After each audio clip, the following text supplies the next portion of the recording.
Good morning. My name is Jen Covich Bordenick. I'm the CEO of the eHealth Initiative and Foundation in Washington, D.C. Welcome.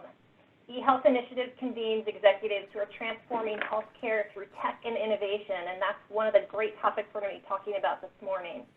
We are so proud to be a co-sponsor of today's rally and session with AdvaMed, the Alliance for Connected Care, the American Telemedicine Association, the Consumer Technology Association, the Health Innovation Alliance, HIMSS, and the PCH Alliance. All of our organizations have come together in a united front to urge Congress to ensure that Medicare telehealth reimbursement continues after the COVID public health emergency period. We appreciate everybody joining us online today. We hope everybody is safe and healthy. We do recognize, because we work in the healthcare industry, that this is an extremely difficult time, particularly for our constituents in the healthcare industry. And we recognize the challenges that everyone is facing.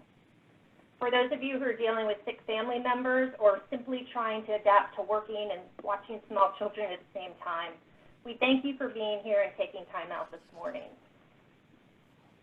Congress did act swiftly to enact the waivers to allow for widespread telehealth adoption during the public health emergency period.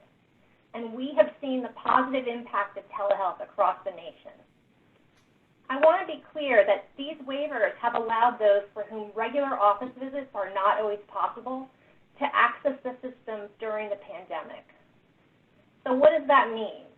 You may think that this just means that people who are dealing with COVID-19 or coronavirus are suddenly getting telehealth visits. And they are. Individuals who are suffering from COVID-related symptoms or recovering are able to get treatment and services through telehealth and COVID-related issues virtually. But in addition to doing that, this waiver fulfills another really important function.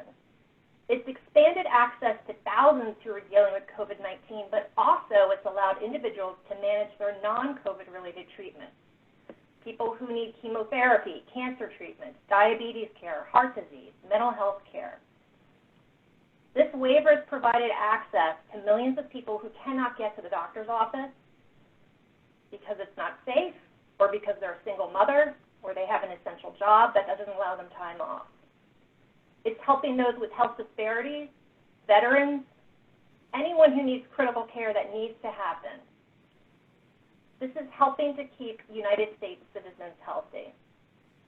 The issue is that these waivers are temporary and will expire if Congress does not pass legislation, and it will have a detrimental impact if it expires, to the point where we refer to this as actually falling off a cliff.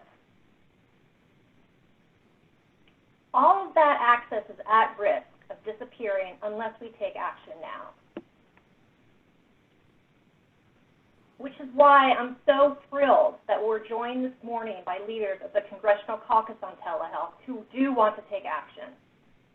Representatives Mike Thompson and Doris Matsui from California, Representative David Schweikert from Arizona, Representative Bill Johnson from Ohio, and Representative Peter Welch from Vermont, who last week introduced the Protecting Access to Post-COVID-19 Telehealth Act of 2020, which will ensure continued Medicare reimbursement of telehealth services. This morning, we're going to hear from representatives about the legislation and the importance of telehealth, and then we'll have a panel with the CEOs of the sponsoring organizations that I mentioned, as well as a call to action with details for how you and your organization can help support this legislation, which is vital. I want to thank everybody who submitted questions in advance, and we will have Q&A before we wrap up today. But first, I want to turn it over to the representative who actually sponsored this bill. Representative Thompson is going to kick us off this morning and talk a little bit about it. So welcome. Thank you for joining us. Well, Jen, thank you, and thanks for the nice introduction. And thanks to all the sponsoring organizations who have come together today to make sure that this happens. And a very special thank you to all of my colleagues who are not only on the call, but have just been doing great work on this topic for a long time now. It would not have happened, we would not have made the progress we've made had it not been for this great group of bipartisan members of Congress working together. And we really have seen some progress over the course of just the last 6 months. And I have a couple of examples in my district. One provider in my district went from providing about 300 telehealth visits per month to 3,000. And that was just for mental health patients. And I have another hospital that went from less than 1% telehealth visits to over 60% telehealth visits. And I'm sure that all of us could give a ton of examples of how telehealth has increased access, saved lives, and saved money. So it's a pretty exciting time for telehealth. And that's why we're not only working on these things together, but we've introduced this new legislation. And our bill would make a lot of telehealth expansion permanent. It would eliminate requirements that folks be in rural areas to get care, and it would allow seniors to be able to get care from home. It would make permanent the care at FQHCs and ensure that we can expand telehealth in future disasters. It would be the most sweeping expansion of telehealth ever. There's a lot of enthusiasm right now for doing this. We have the director administrator over at Medicare, Medicaid, Senators Wyden and Grassley, and many of the leaders have said that they want to make the things that we've already done in the COVID legislation permanent. And I think I can speak for all of us. We agree that this needs to be done, and that's why we have this legislation. The one hitch is the CBO scores, and they are off the charts. And there's some important questions that still need to be asked. For example, telehealth must be accessible to everyone. Right now it isn't, as you all know. You need broadband, and you need to be able to afford to use the technology that's required in making sure we roll out telehealth. And we can't allow telehealth to leave anyone behind. We need to use telehealth to reduce disparities, not to expand disparities. So as we work through these questions and collect more data showing the benefits of telehealth, we made sure in this legislation to offer some more moderate short-term principles, such as ensuring that HHS can expand telehealth in future disasters, not just in COVID, and extending telehealth for 90 days beyond COVID to make sure that there isn't an abrupt end of service for seniors who are getting so much benefit from what we've done in this temporary environment. And primarily giving some of the areas where we know there's going to be additional problems, and such as the fire problems. We've had ongoing red flag warnings in California with the high winds and the tremendous fuel load. It's really critical that telehealth expansion be available for all future disasters, be it fire, COVID, earthquakes, mudslides, floods, whatever it might be. So we'll continue to push this over the coming weeks and months. We have another COVID package coming, and there's also a spending bill that's coming due. So we've got a lot of opportunities to try and get our oar in the water. And we appreciate working with you, and we'll continue to do our work, and we hope we can continue to be successful. So thanks again for having me, and thanks again to all of my colleagues who've done such great work on this. Thank you so much for your leadership. We appreciate it. Thank you. All right, let's go to Representative Schweikert next. Good morning. Thank you. Yeah, good morning. And as always, Thompson took all the obvious points away from us. I do actually have. You've got your chart, right? Don't laugh. We actually thought about trying to do one. Oh, I know. But actually, there's a point my friend from California was making, and I want to expand upon it. For all of you who actually help provide telemedicine services, can you help us have data and information and unit costs? Because we really have to start to understand our cost and how we score this. Many of us have a concern that as CBO and others try to figure out what its cost is, we're actually sort of groping in the dark. Because if you actually sort of build a little flow chart, you would make an assumption that this would save money.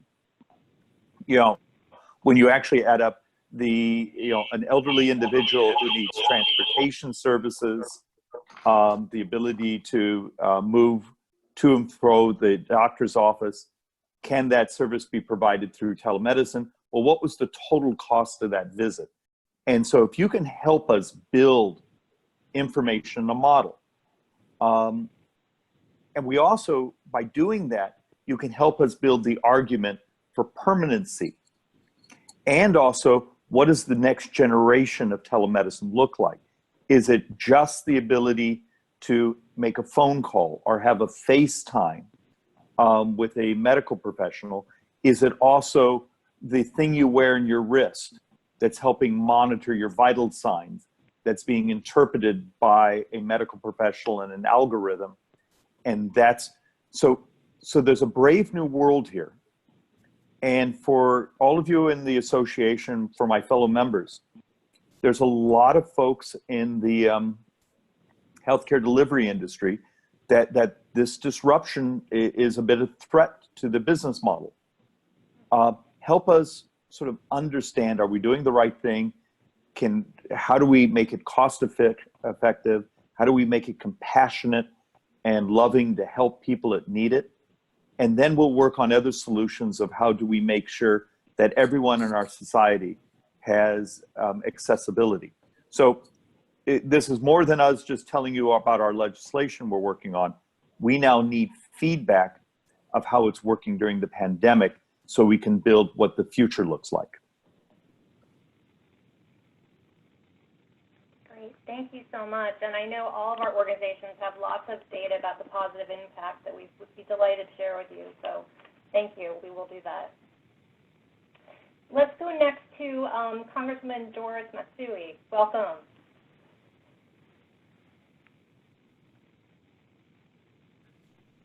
There you go. Hi, everyone. I want to start by thanking my Telehealth Caucus colleagues for your work on this important bill, and a big thank you to our hosting organizations for setting us up on this virtual rally today to talk about COVID, telehealth, and our new bill. To all the stakeholders on the line this morning, your support continues to be absolutely critical to ensure that we capture the successes in telehealth we've seen during the pandemic, to secure broader, more flexible telehealth policies that support the expanded use of digital care in the long run. And along with many of my colleagues you've heard from today, we've been working on these issues for a long time. And as many of you know and have experienced firsthand, it's not been easy to grow technology's role in healthcare delivery. Up to this point, due to cost concerns alone, we've had to take a real incremental step-by-step approach to opening up telehealth reimbursement to provide seniors and those on Medicare access to telehealth services wherever they are located. We've had some successes doing things in that way. Last Congress, my friend, Representative Bill Johnson, and I prevailed in getting our telehealth legislation for substance use disorders included in the Support Act. We're now on our way to expand telehealth opportunities for mental health providers with a telemental health bill having been favorably reported out from the Energy and Commerce Committee last week. We've seen similar advancements for stroke and dialysis by waiving geographic restrictions on telehealth for these services and adding the senior's home as an originating site. But this hasn't been enough. My Telehealth Caucus colleagues and I recognize that, and that's why we introduced the Connect Act for Health Act last year, because we want to expand telehealth coverage in the Medicare program in a way that will spur increased investment and innovation and delivery redesigned to benefit all patients. In 2020, the COVID-19 pandemic and providers engaged in healthcare delivery. Telehealth has proven vital to preserving the continuity of care. The waivers during the emergency have been critical to supporting the uptake of digital care, and now we must act to make these pro-telehealth policies permanent. And that's why we've regrouped to introduce our COVID telehealth bill. After this public health emergency, this legislation will ensure that we keep moving forward on telehealth, letting seniors in all areas continue to use telehealth to access the care they need from a distance and in a setting that they are comfortable with. For my constituents in Sacramento, who've long been shut out from telehealth opportunities because they reside in an urban area, our provision to permanently waive Medicare geographic site restrictions to allow for telehealth services in both rural and urban areas is absolutely essential for maintaining and improving access to care. You know, our world is changing, and we must continue to explore and support innovative solutions to enhance access to healthcare, improve connectivity, and ensure all patients can benefit from telehealth. But the time is now to waive out dated and inequitable restrictions that do not meet our mission and vision for a 21st century healthcare system. I thank you all for your support and enthusiasm of our efforts and look forward to working together as we take our biggest steps yet to make telehealth a broader and more permanent part of the Medicare program. And I thank all of you for being here today, in particular my colleagues and all the panelists. Thank you so much. Thank you. We really appreciate your leadership on this issue and appreciate you joining us today. Next, we're going to go to Representative Johnson, and then we will go to Representative Welch. Good morning. Well, thanks. And it's good to be here with you today. I'll try to make this short and not repeat what you've already heard from some of my fellow colleagues and Telehealth Caucus co-chairs. I'm really proud to work with these folks because we've been working, as Congresswoman Matsui just said, we've been working for years on this issue. And while we all knew that telehealth was the way of the future and that patients and providers would be pleased with its expansion, it's a strange turn of fate that it took a silver lining in a very dark cloud of a global pandemic for people all over this country to wake up.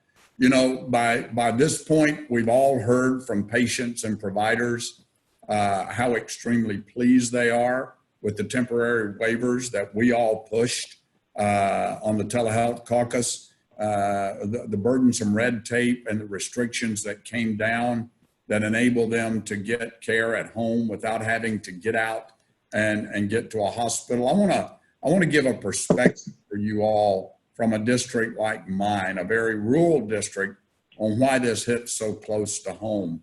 During COVID-19, Americans seeking their regular doctor's appointment or mental health care were in many cases either too fearful or unable to go to the doctor to receive that care. They were told by their providers, don't come here because you risk contracting the virus. We heard from countless doctors that these types of interruptions can have devastating consequences on patients, particularly those with mental health disorders and those going through opioid recovery and those kinds of things. But for a rural district like mine, even in normal times, many people don't have access to this kind of capability, including the elderly or the disabled who can't drive or they can't find a local loved one to take them to see a specialist like a mental health provider who in many, many cases might be hours away. So this is why telehealth is so very, very important. And speaking more broadly about COVID-19, although it didn't create the urban rural digital divide, it has certainly highlighted the fact that today, the 21st century, access to high-speed internet is as important as access to plumbing and electricity are to quality of life and opportunity. And it certainly highlighted the fact that Congress still has an enormous amount of work to do to address that. They don't have in rural America adequate connectivity to broadband. And the pandemic brought this into sharp contrast, with many Americans realizing that they can't work from home. They can't set up their kids for distance learning, and they can't take advantage of telehealth options with their doctor. Expanding broadband goes hand in hand with what we're talking about today. You can't have robust telehealth across America unless you've got robust access to high-speed internet. Let me give you an example.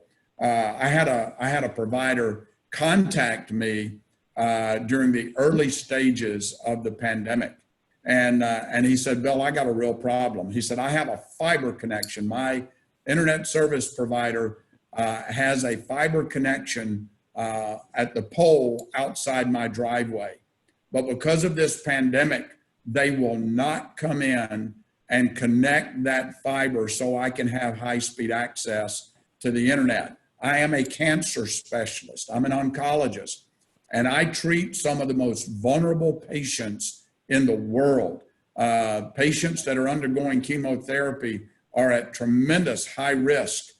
They can die within a matter of hours if they contract this virus, not days or weeks, literally hours. And we've seen instances where that is the case.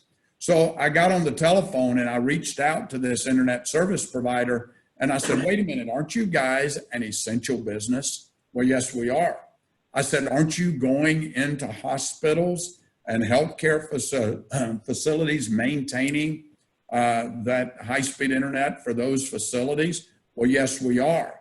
I said, then you tell me how it is a higher risk of you contracting the coronavirus by sending your workers into a doctor's house, his home, a doctor that has not even been out of his home and hasn't even been exposed to COVID, in order to protect and provide this telehealth service for people that need it.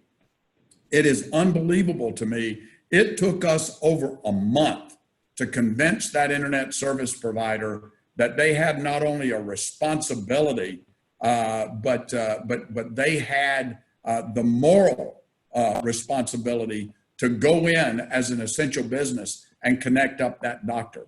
It should not have taken that kind of interaction between a member of Congress and an internet service provider to provide that kind of support. So we've got to solve this problem of high-speed internet, because it directly correlates to the ability for us to use telehealth to its maximum potential. So I really appreciate my colleagues that are here today, and I know that they are passionate about this because I work with them every day. I want to especially thank the eHealth Initiative and all of you folks for putting this together today. And I look forward to helping us have a telehealth moment, if you want to call it that, where the rest of the nation now understands just how vitally important this technology is and the value that it brings to providing high quality health care, access to high quality health care at a reduced cost all across our country. So over to the rest of you. Thanks for having me today.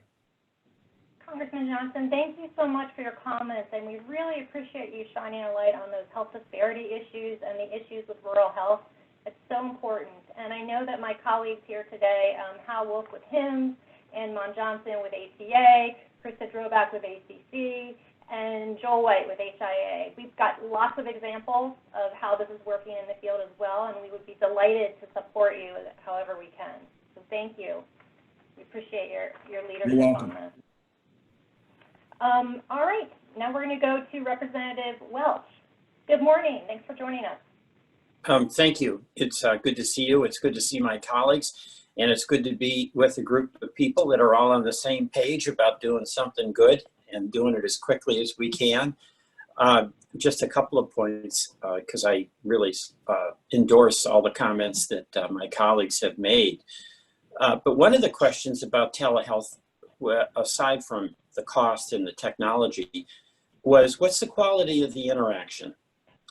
And what I've been hearing from Vermonters, both the providers and also the patients, the users of the internet, is that in many cases, they saw the intimacy of that interaction being even more substantial than the effort that's required to get up out of your house, to drive to the oftentimes big facility, to go through the waiting line, to sit in the waiting room, and then for the doctor who's seeing you to be oftentimes pressured to do all that data entry that has to happen as you're sitting there. And both doctors and patients have expressed to me that the focus that is direct actually feels even more intimate oftentimes than the effort and involvement of going into a doctor's office. So the quality of it was a concern. And even in mental health, in talking to some mental health providers, they're talking to that person in their home, and they can talk to the husband or the wife or the partner and get some additional details and become sort of part of that family to try to help create that confidence that people need to make that next step. So the intimacy issue, I think that aspect of it is a real upside. Obviously, the convenience is enormous.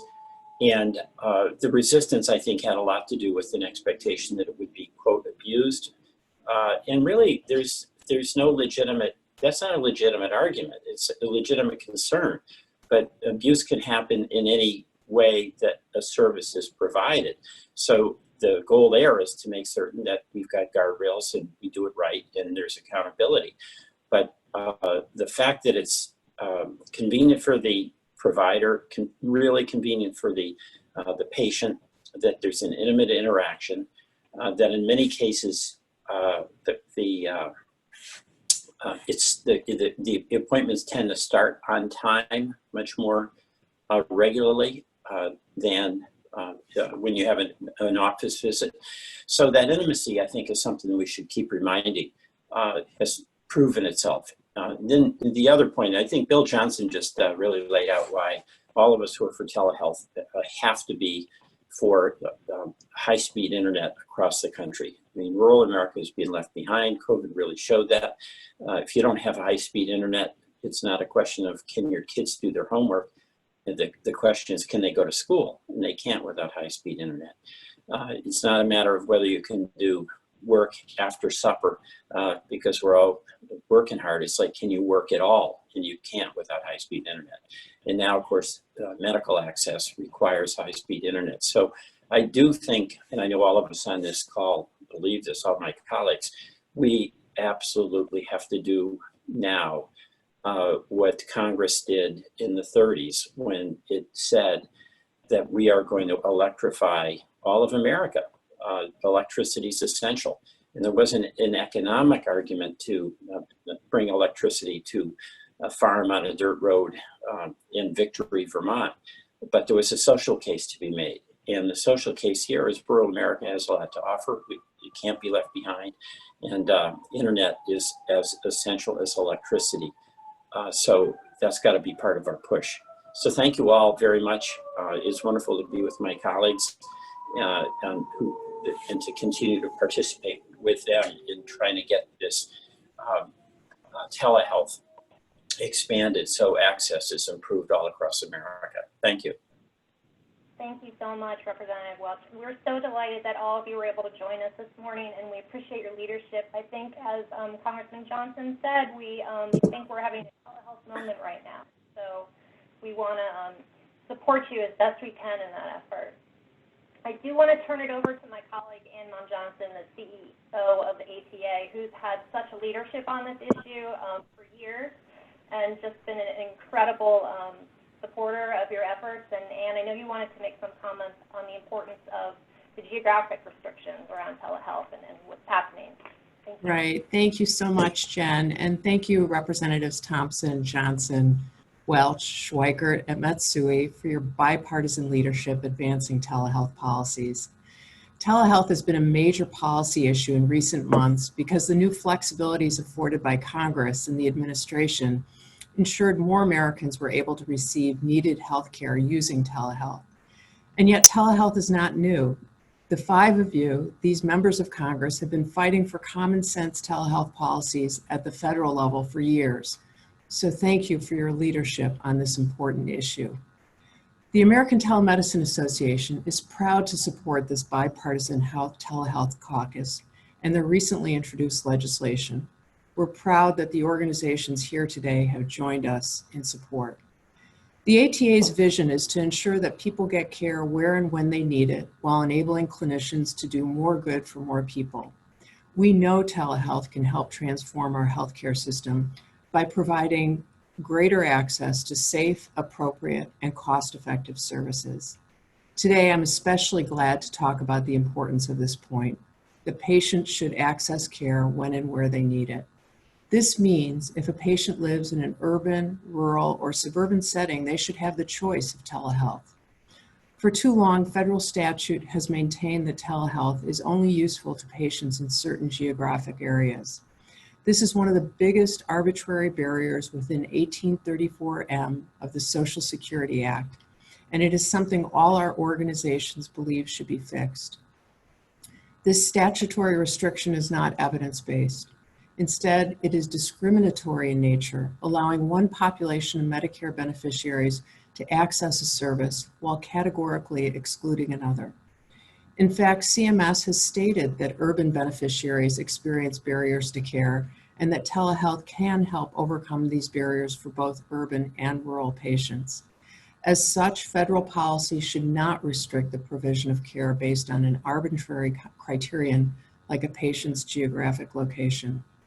One of the ATA's core policy principles is to expand access for underserved and at-risk populations.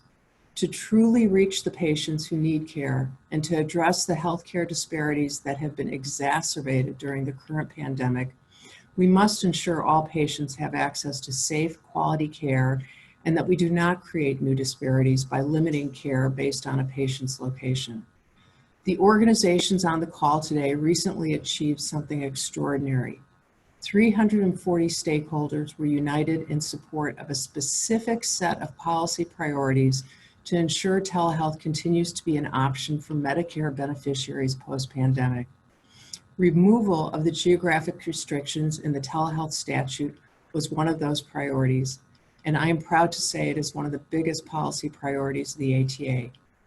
During the public health emergency, we've been appreciative that Congress allowed the Secretary of HHS to waive restrictions found in law, like the requirement that a patient be in a specific geographic area. Medicare beneficiaries and providers have responded, and they have used telehealth regardless of where they live, and research shows they like using it.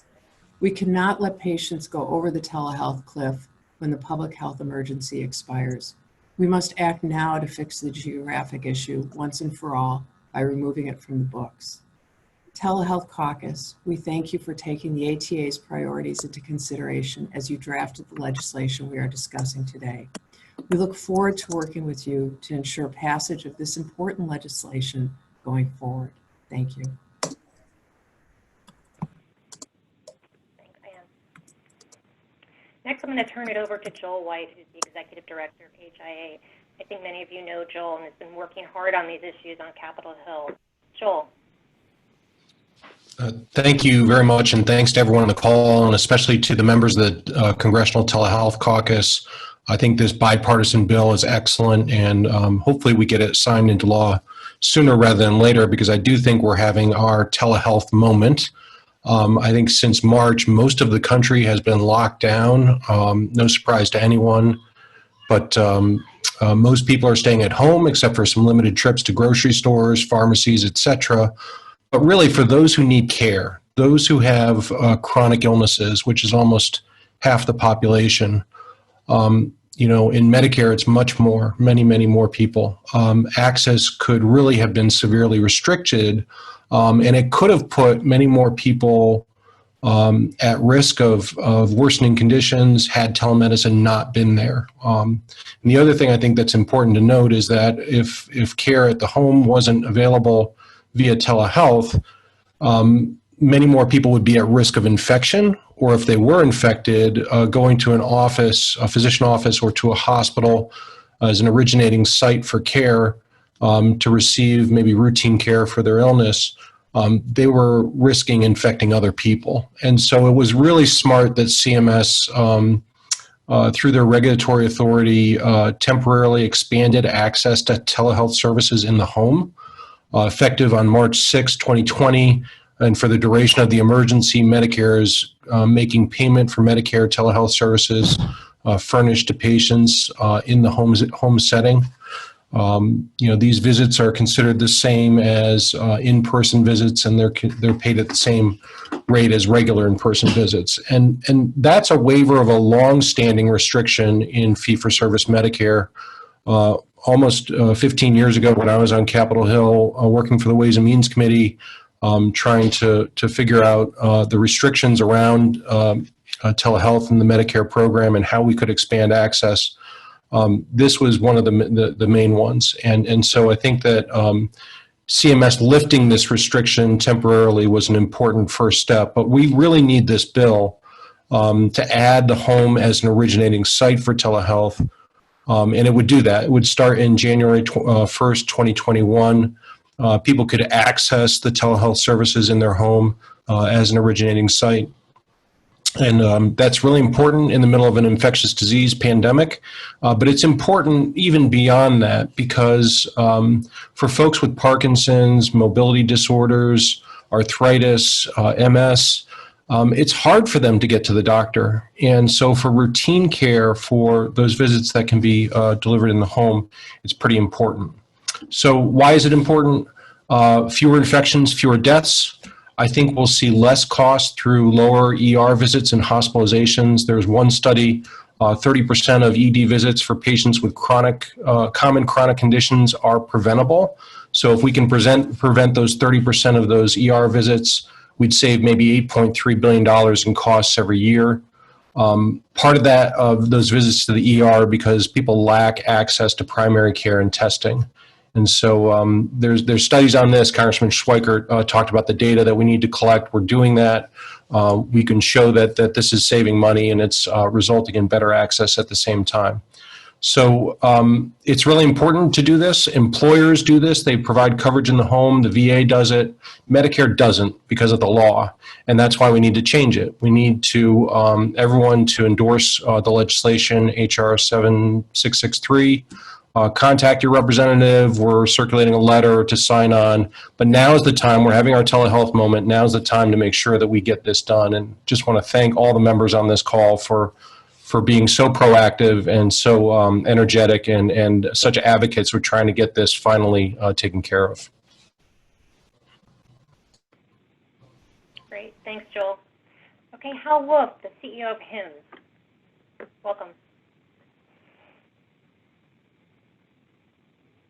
Let me make sure I unmute, and thank you so much, Jen.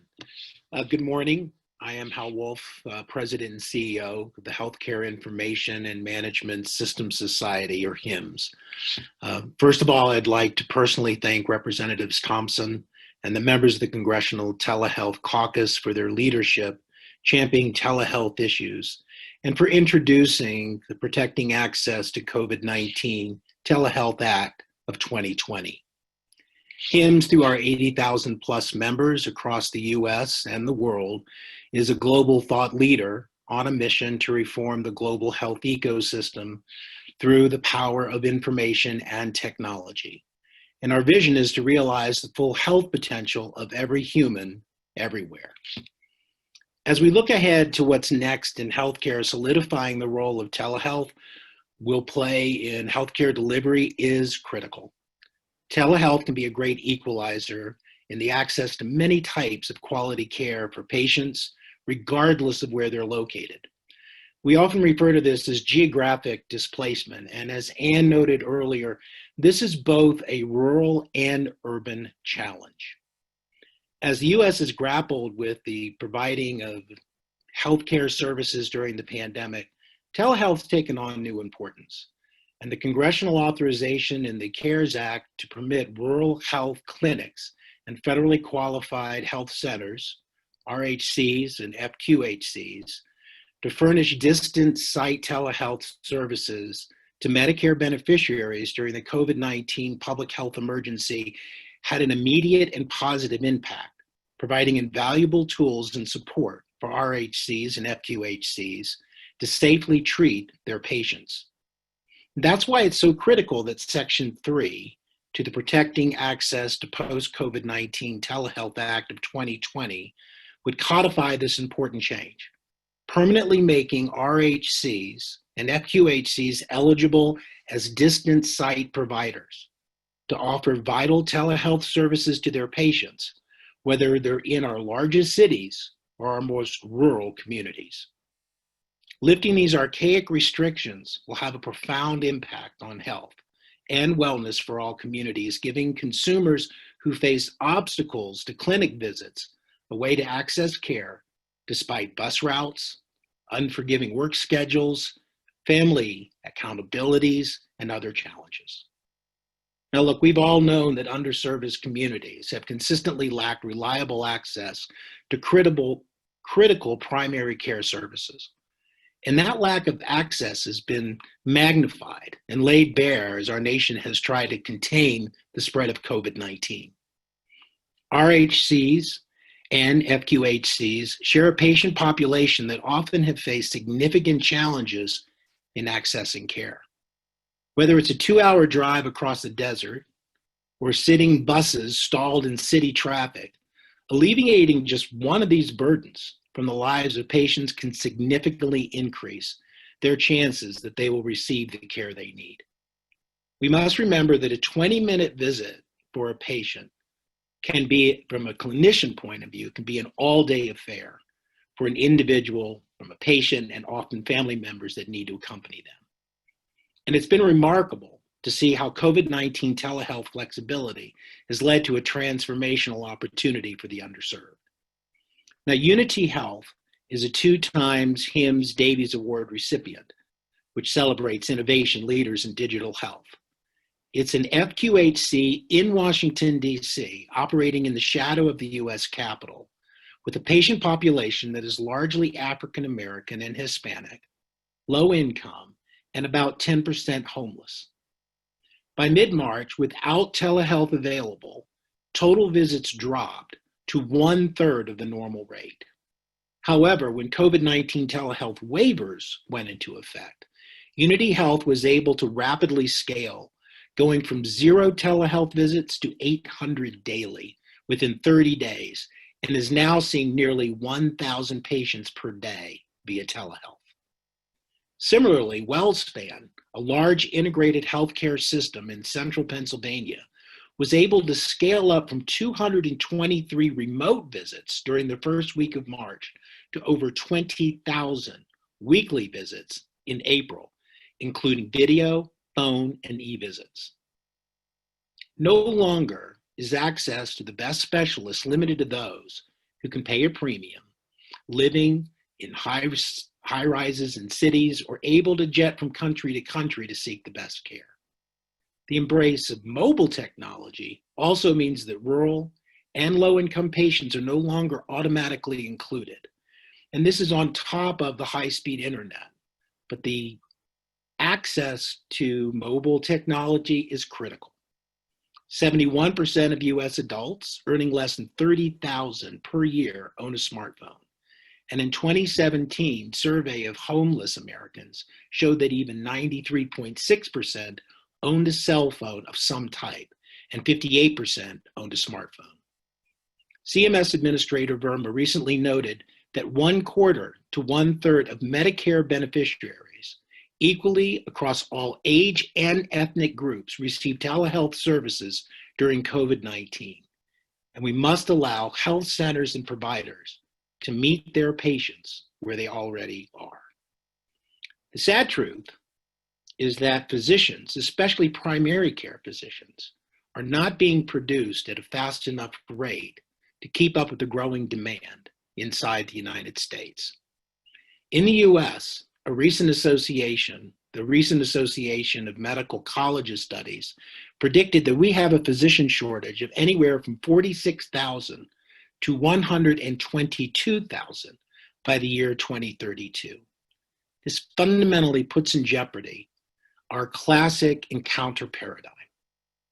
As the US, and across the globe for that matter, braces for the impact of our physician shortage, communities that particularly rely on RHCs and FQHCs will continue to bear the brunt. Telehealth will play a critical role in these communities, and we simply cannot go back. We must continue to move forward to ensure access to quality care.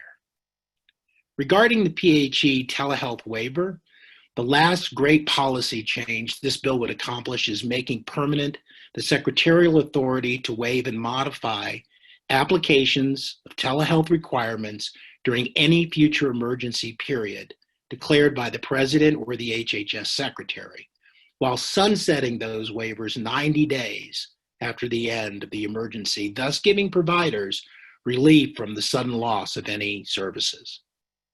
As we've seen from the healthcare system's rapid and dramatic adoption of telehealth during this COVID-19 public health emergency, to maintain access to care, continue management of a patient's chronic conditions, and safely monitor COVID-19 patients, the importance of permitting the Secretary to waive a wide range of telehealth rules and restrictions, which we should all respectfully challenge, for a public health emergencies is invaluable, and it has truly been a lifeline for patients. The provision is a vital part of building resilience into healthcare. Finally, we should recognize that technology is really not the biggest barrier here from the clinician point of view. From the smallest health centers to the largest hospitals, we are seeing the fruits of our investment in building out the healthcare infrastructure that was spurred on by Congress, and it allowed us to pivot to digital health. As our country embraces the many benefits of telehealth and connected health technologies and services, it's simply time for our policies to catch up. Thank you. Thanks so much, Hal. Those are really great examples. Krista Drobak with ACC. Oh, did we just lose Krista? I think you're on mute. Sorry about that. I'm Krista Drobak. I'm the Executive Director of the Alliance for Connected Care. So glad that we have so many of you on today. So this is a rally. So I'm bringing up the rear here, and I'm going to try to rally everyone on the brass tacks things that we need to do to get this done. So I think the number one thing is that we need to work together. We've seen a lot of niche bills come out recently, and I think this bill that we're talking about today represents broad-based change that will help all of us. So our hope is that we don't offer those that might not want to push the envelope as far as it should go. We don't want to offer them necessarily an opportunity to pass small bills. We think we've got an unprecedented opportunity here to go big. So we hope that we all can work together to go big. We also just saw some temporary changes in the new Senate White House compromise. It would be great if we could push for permanent change, and this bill will do that. So I guess that's just a call to all work together, and all of the groups here are setting an example of how we can work together. The second is you heard Congressman Schweikert talk about data collection. Really, really important to collect data. We, the ATA, the Alliance for Connected Care, the NCQA launched a task force, and we have a few subgroups, and one is on cost. And the subgroup has been collecting data among providers, vendors, hospital systems to demonstrate that the overall utilization has not gone up. So we have charts from various providers that show the exponential increase in telehealth during the early quarantine in the spring. But if you look at the overall trend lines, there wasn't an overall increase in utilization. And we've seen that across multiple systems. So we're trying to collect as many of those kinds of graphs as we can to bring to CBO and to bring to Congress and MedPAC and OMB and CMS. So anyone who's interested in looking at their internal data, we can send you an example of a chart that we've been using that that shows the trend line. So sort of we want to make these charts easy and digestible and comparable. So again, reach out to me or Chris Adamek, who is on the line today from the Alliance for Connected Care. If we can, we'd like to break down as much data as possible by geography and demographics. You've heard many of the speakers today talk about the various populations, rural populations, minority populations, inner city populations. We want to look at the differences in the impact of telehealth on all of those populations, because we may need specific policy related to helping all Americans access telehealth. So it's important to know, kind of dig a little bit deeper into that data. But all of this data combined is going to help us convince CBO that this bill is doable and is not going to cost the federal government unnecessary amount of money. So the data collection is really key. Patient stories, also very key. You know, we've been collecting anecdotal stories as much as possible, but they do make a big difference. They really influence people's thinking about how telehealth can be integrated into the healthcare system for the long term. What we're legislating here is really long-term policy. It's not more emergency policy. It's long-term, how do we integrate telehealth? And hearing stories from seniors about saved time that they've spent in the car, or the ability to have a doctor's appointment when they are homebound, for example. So any of those stories are really helpful. I would actually add that caregiver stories, I think, also would be good. There's a real focus, as you know, among many constituencies on caregivers. So I know that telehealth is really making the lives of caregivers easier, because they are can easily participate in medical appointments. They can more easily understand when the folks that they're caring for are checking in with their doctors and what they're saying. So, so I would say also caregiver stories. Mobilize members of Congress. We need to mobilize people in your districts, and that's what's going to mobilize more members of Congress to get on this bill and co-sponsor this bill. We need to raise awareness of the bill. Again, many members are introducing their own bills, and we'd like to make this a consensus piece of legislation, given how broad-based it is. So for those of you who have member association state chapters, please send out, you know, in your newsletters a call to action to call their Congress or their senator and get them to sign on to the House bill. Hopefully we'll have a Senate companion. So again, mobilize your own members in their own districts. Need co-sponsors of the bill. Next, sign the letter of endorsement. You'll be getting an email. Some of you will be getting it from Catherine Pugh, others from Chris Adamek, with a link to the letter. We want to get as many signatures endorsing this bill as possible. For those of you who are advocating for other bills, there's no reason why we can't be on two. So we're hopeful that we can have a really long list.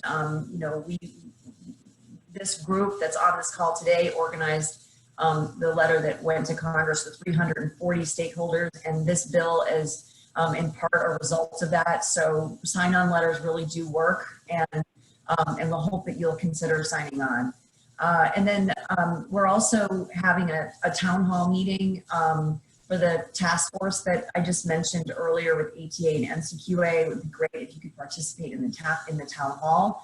We received more than 350 responses to our request for information, and those responses have been invaluable in coming up with ideas around fraud and abuse, cost, and quality. Those are really the three things that we have got to answer for members of Congress as they look to make this permanent.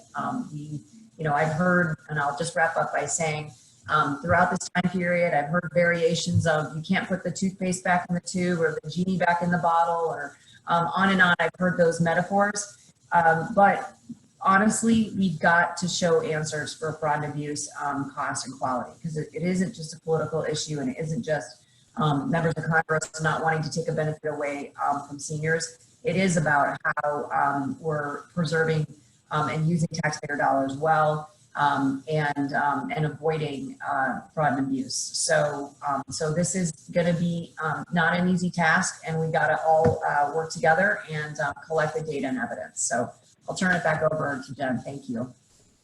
Thanks so much, Krista. And really great points there about the caregiver stories and fraud and abuse. And I think with your organization, the task force is doing, that's really tremendous. So maybe we can send out some of that information as well. So I just want to draw everyone's attention to what Krista was just talking about on the screen there, the call to action that we need your help. There is a stakeholder letter there we'd love for you to sign on to, and we're going to send that link out again just to reiterate that. We've gotten several questions in from registrants, so I'm going to go through some of those now, and they reflect some of the comments that we're seeing in the chat box as well. So Anne, you know, a lot of people have been asking about broadband, the availability of telehealth in rural areas, you know, is there enough support there? Can you speak to that a little bit? That is a huge issue, and talk about how that impacts telehealth and what needs to happen there with broadband. Well, I think our congressional representatives touched on many of these issues already. You can have great technology, but if you can't connect, it's not going to lead to better health for anyone. So I think that we're really supportive of activities and many of the projects that are being, and pilots that are being funded by FCC in regard to broadband utilization. So we expect this to be addressed, but we also expect that it will cover both urban and rural areas. That's our hope, because again, there are medical deserts all over the US.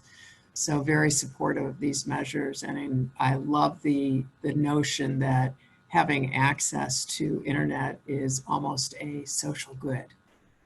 Yeah,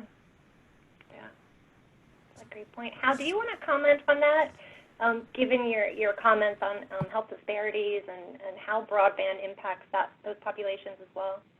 Yeah, you know, my sense of it is that you've really got two ends of the spectrum. One is the clinician, who really needs to have a higher bandwidth just for access to the data records, whether they're accumulating it over HIE from a transport standpoint, whether they're looking inside their own EMR. There's a number of ways that information's got to be accumulated. But when they reach out to an individual patient, there is some flexibility there. You can use a mobile device, a handheld device. You can make it a little more lightweight. So, you know, talking to you from rural Colorado, and I have to use a microwave link in order to tap into a virtual backbone to get to 8 megabits per second in the transport for this video, which, by the way, is, you know, tiny compared to what I have in our house in Denver, which is literally at 150 megabits per second.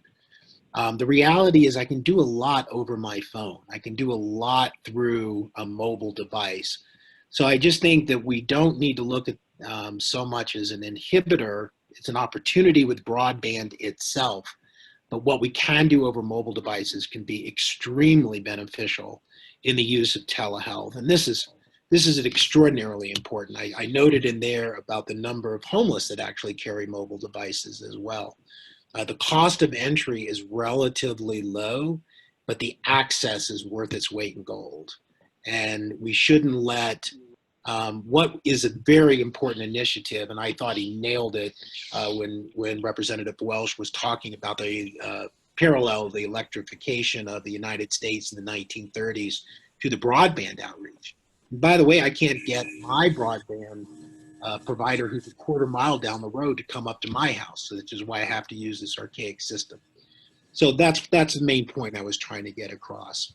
Last point that I would simply make from a U.S. standpoint and beyond U.S., I've had the privilege of designing and implementing a number of mobile health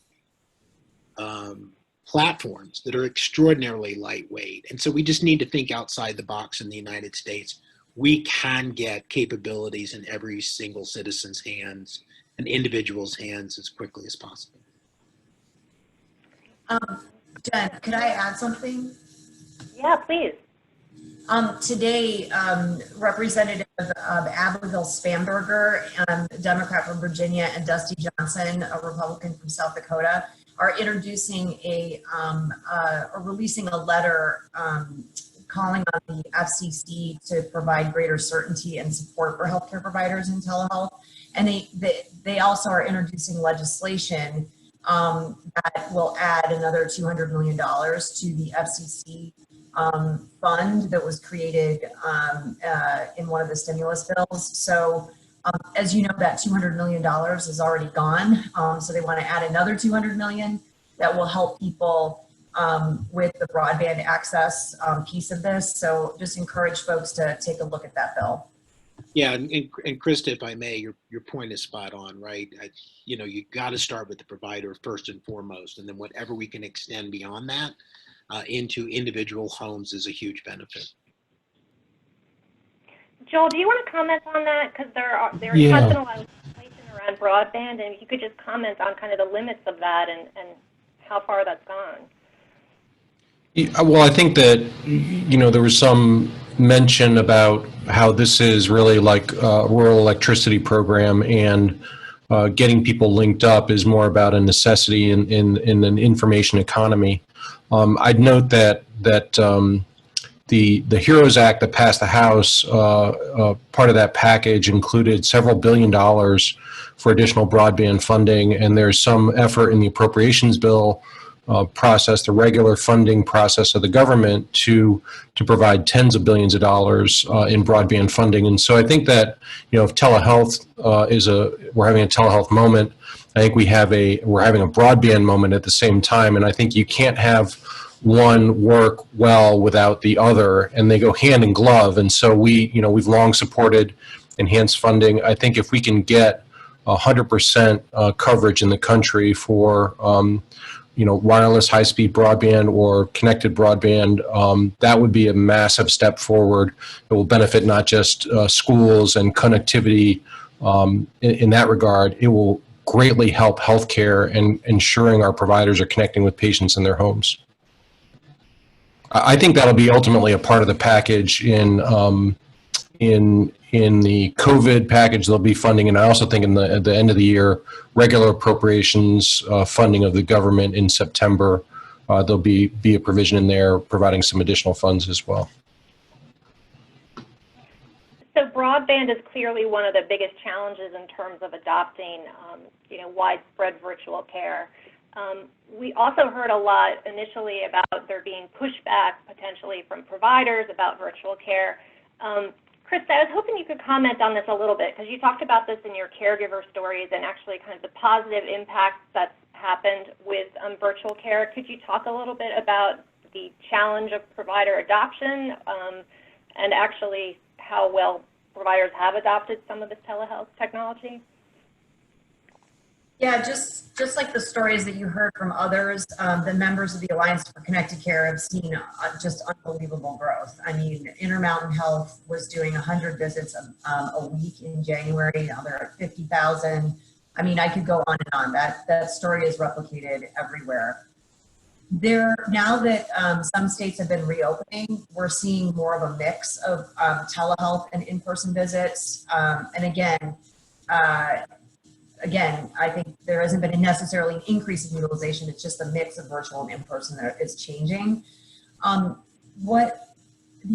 that are impacting provider adoption beyond broadband is a big one is uncertainty around whether or not these policies will become permanent. I have heard that so many times, and so I do worry a little bit about the language that was just released from the Senate GOP and the White House, extending the flexibilities until the end of next year.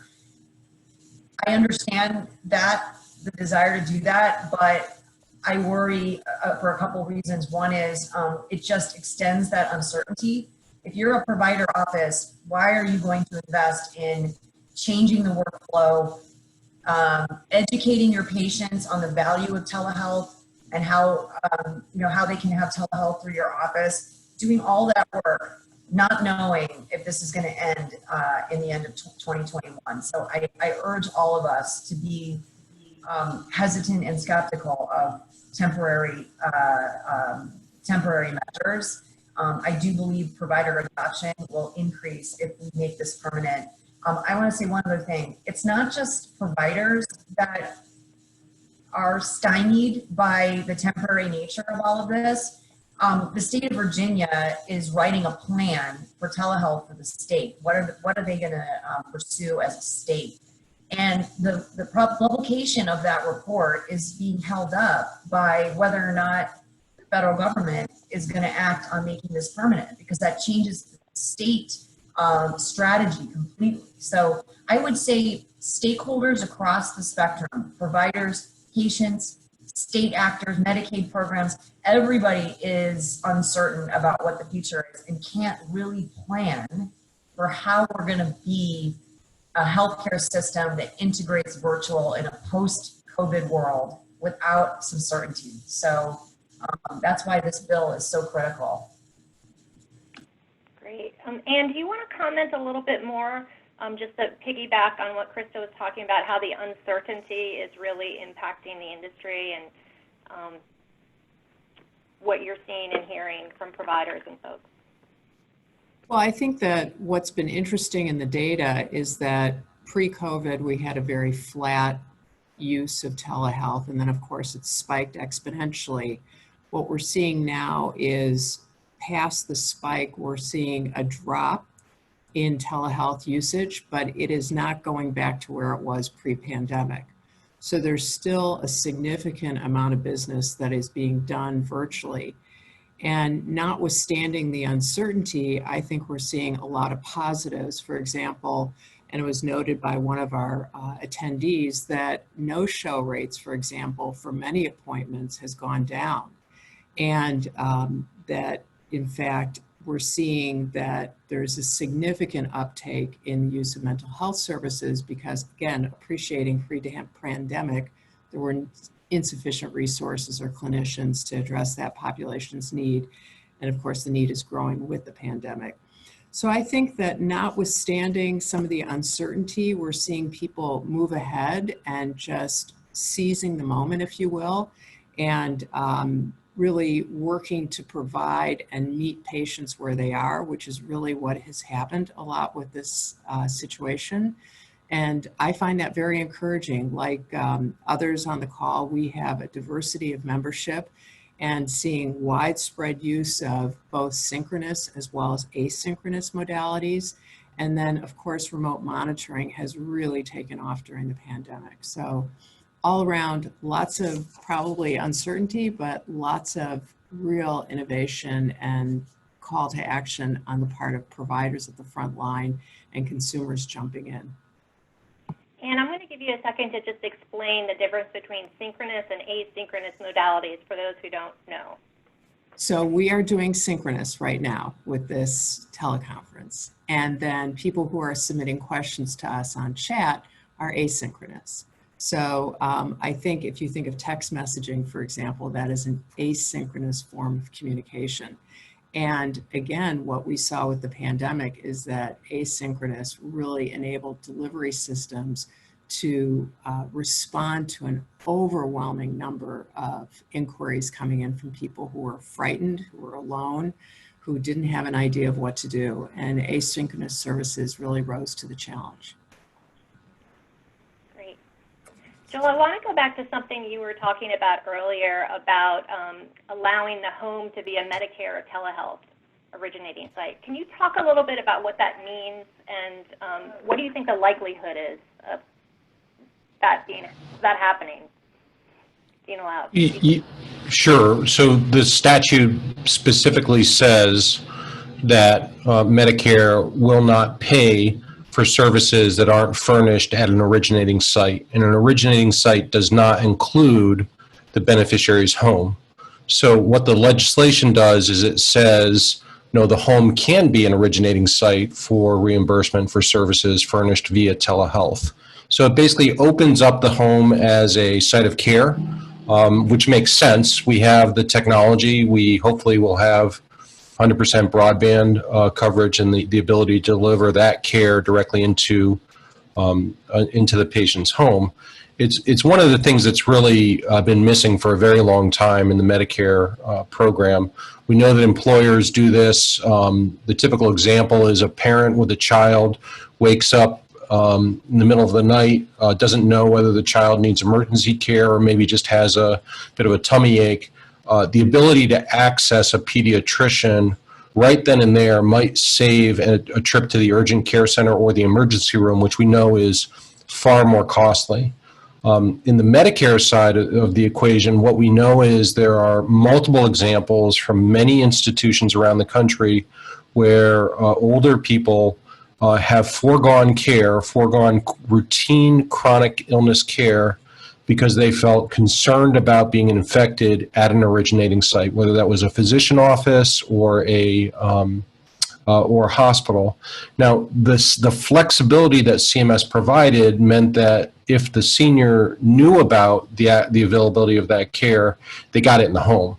And what we want to do is continue that post-pandemic to ensure that Medicare beneficiaries continue to receive care in the home, not unrelated to COVID. I think the likelihood of that is pretty good, best we've ever had. I think it's dependent on how many groups on this call and otherwise really mobilize, sign on to the letter, endorse the bill, get up on the Hill and virtually, of course, and weigh in with their member of Congress to say, we need this change now.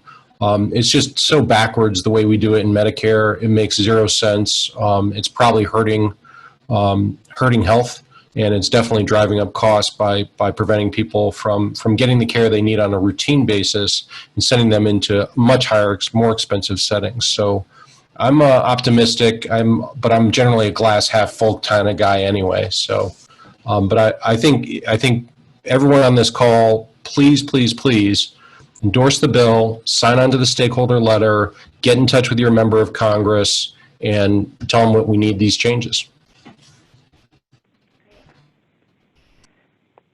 Chris, I'd love for you to look into your crystal ball a little bit and think about, what do you think the likelihood is for Congress to actually take up this legislation prior to the election? We do have an election coming up.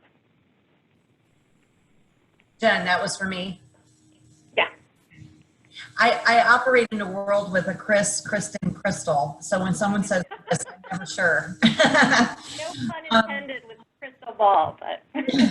And my crystal ball. Yeah. I mean, it goes back to whether we can show answers on cost, fraud and abuse, and quality. I mean, there's a huge difference between making emergency policy and making long-term policy. So it is incumbent on all of us as stakeholders to bring answers. You've heard Representative Schweikert, he's saying we need modeling. So, we would love to send around our utilization chart and have people replicate it. So we can say, look at these 25 instances where, people collected data and we didn't see an overutilization. They are worried about overutilization, and that's the both patient and provider behavior. And on the provider behavior side, they're worried about fraud and abuse. And we all represent good actors in the marketplace, but if there's always people in healthcare who are looking to take advantage of new reimbursement opportunities, let's say. So I think, again, the answer on the crystal ball is it's up to us. It really is. The pressure is there. We now have a constituency of seniors that care about this that we didn't have before. People have tried it, they like it, they're going to expect it. So all the stars are aligned for us. But again, members of Congress have to deal with CBO, and they don't have the data to bring to CBO. We do, so let's do it. Yeah. Hal, I want to go back to you for a minute because you made an interesting comment earlier. You said technology is not the biggest challenge here. And Krista commented a little bit earlier on, the provider adoption and I'd love you to talk a little bit about what some of the challenges actually are with providers and physicians. Yeah, thank you, Jen. I think whenever you go to any implementation of a project, it comes down to people, process, and technology, right? So I can have all the technology in the world, but we heard earlier comments about the resistance to telehealth. It changes the way we deliver care. Those are people and process issues. And for any of us and all of us in this panel, obviously, that have been in the front lines and been a part of the transformation and the adoption of digital health, telehealth, remote monitoring, we understand that this is much a cultural environment as anything else. As we've been shifting from a engagement, or should we say, point-to-point conversation to asynchronous or synchronous type of communication from a digital health standpoint. And both of those are absolutely correct, because most of our things in digital in terms of images are all, asynchronous. So you have to take a look at the overall picture. I think getting back to the two key points from a technology standpoint, the United States invested billions of dollars through meaningful use in the development and putting in electronic medical records and the technology backbone, if you would, to have the availability of patient records. This is an amazing platform that we've invested in. The use of telehealth is really the fruits of that labor. And I just didn't want us to skip over that. We've heard different individuals in the administration often talked about, well, what did we get for the investment? And that's the right question. What did we get? Well, what we got was the ability to respond to the COVID-19 crisis because of part of the technology that was put in our ability to get a hold of records. I cannot even imagine what a physician would do if they had to talk to a patient on the phone and they didn't have an electronic medical record to pull up the information. Are they going to drive back to their office and try and pull out the records off of the shelf in anticipation of what calls they may have in the next day or so? It's a giant step backwards. And if you look across the EU and if you look across the world, they're all trying to catch up now to the investment that the US put in. And that's also been spurred on by the COVID-19. So I really don't see the technology as an inhibitor. We don't have to reinvent new wheels. We have all the technology we need. We need better deployment, no question about it, from a high-speed internet standpoint and an access to the technology. But the technology itself is already there, and we put that in place in the United States. Hal, that is really such a great point that, this is the return on investment for a lot of the meaningful use investment that providers made and the federal government made. What a great point. We wouldn't be able to do that without the electronic health record. So thank you for making that point. It's very important. I want to spend just a moment talking about mental health because it is so important. And telehealth, as Anne mentioned earlier, has really been a significant boom, I guess, for patients who are trying to access mental health. We've seen this with case studies across the country now. And as Anne mentioned, access to care and no-show appointments actually are going down and sometimes much, much better because it's much easier for patients to get online. I was wondering if you could comment a little bit, Anne, on the mental health piece and kind of the impact of telehealth on mental health and what else you've heard and seen in the industry, because this is so important. Sure, and thank you. I would say that the ATA has a telemental health special interest group that, like other special interest groups within the ATA, have published practice guidelines. Theirs were published in 2018, and they were endorsed by the American Psychiatric Association. And the headline of those practice guidelines, if I may, is to say that virtual is as good, if not better, than face-to-face when it comes to telemental health.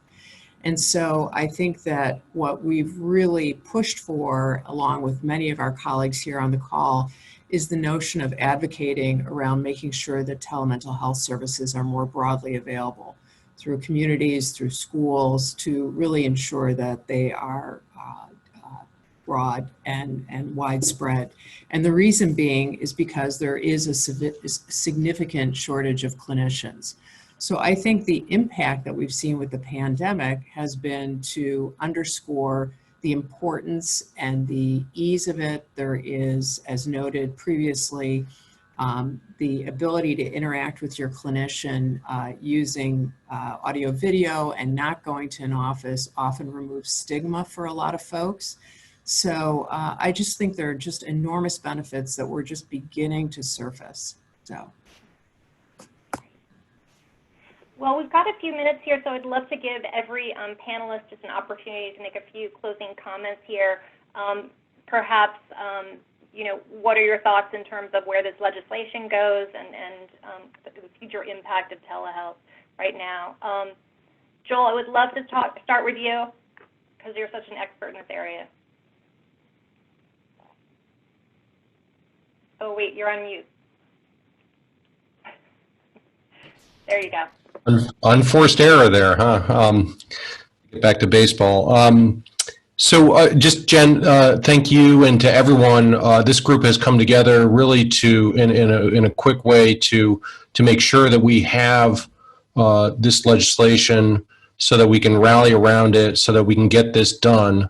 We are having a telehealth moment. We are having a great point in history where the external factors, the illness, the disease is driving a technology response that is benefiting patients in a big way, and it's translating into informed advocacy that is making Congress sit up and take notice. It's also changing how care is being delivered at the practice level. And that's translating into how we're paying for care. We have one member, it's a major national health insurer. Their number of telehealth visits last year, total number, was about 1 million. This first 6 months of this year, they're at 9 million visits. And so the curve has definitely gone up. It's gone down a little bit now, in-person care. But I feel like we've turned a corner and people have gotten a lot more comfortable with using telehealth and receiving care in the home or in the urban or suburban settings. And that's great. And so we need to kind of take this to the hoop and score the touchdown, win the game, whatever other analogies I can make. But I would just reiterate where I think we're at. We did see, as Krista indicated, the draft deal come out, another temporary extension here. I think that if every group on this call simply endorsed the bill by signing onto this letter or writing your own letter and making 1 or 2 calls into Congress, we would have a tidal wave of messaging in that would show members that there's broad support for this. And the other thing I want to say is just as a means of encouragement, I think we hear a lot from congressional staff and from administration, the bureaucrats who've run programs for a long time. I don't mean that as a pejorative. They do great work in running these programs. I think, they might still be bought into the old way of thinking. So to the extent that we can show them that this really is a telehealth moment, that we've turned a corner, that there's a new way of delivering care that people are hungry for, we need to deliver that message as well. So endorse the bill, sign on to the letter, contact your member of Congress. We can win this. Thank you. Love it. Great, Joel.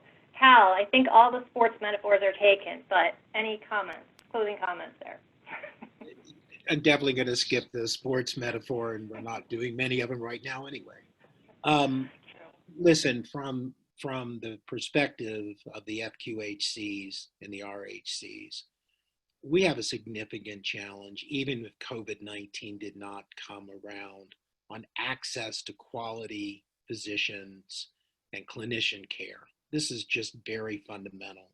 And as I mentioned earlier, we have a gigantic physician gap in this country, which is only growing.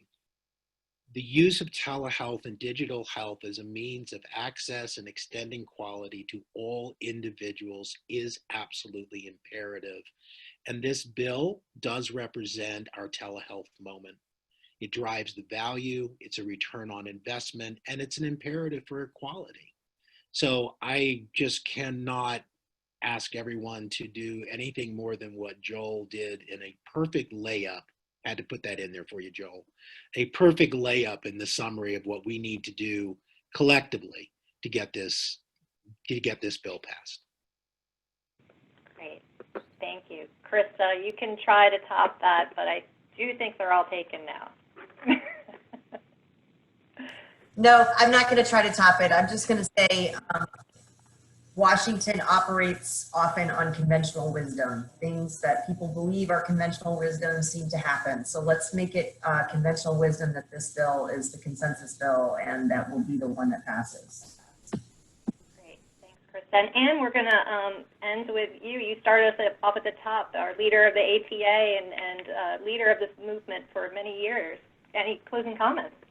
Thank you. Yes, I think that the bill reflects that this is an incredibly bipartisan issue, and it's up to us to rally behind it and move it forward. And to the point of conventional wisdom, what we're showing is that telehealth is health, and it's up to us to make it happen.